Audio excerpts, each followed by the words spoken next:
മർക്കോസ് 6:53 മുതലുള്ള തിരുവചനങ്ങളിൽ ഈശോയുടെ പിറകെ കൂടുന്ന ആൾക്കാരെയാണ്. അവൻ എവിടെ ചെന്നാലും ആൾക്കാർ കൂടി രോഗികളെല്ലാം വഹിച്ചുകൊണ്ട് അവൻ പോകുന്ന ഇടത്തൊക്കെ കൊണ്ടുചെന്ന് കിടത്തി. എൻ്റെ പ്രിയമുള്ളവരെ, അഭിഷേകമുള്ളവൻ്റെ പുറകെ എന്നും ജനം കൂടും.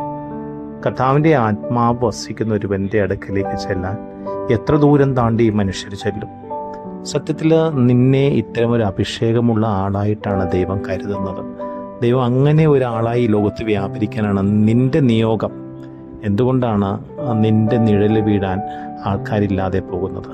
നീ നിൻ്റെ നിയോഗത്തെ, ശരിക്കുമുള്ള നിൻ്റെ നിയോഗത്തെ തള്ളിപ്പറഞ്ഞത് കൊണ്ട് തന്നെയാണ്.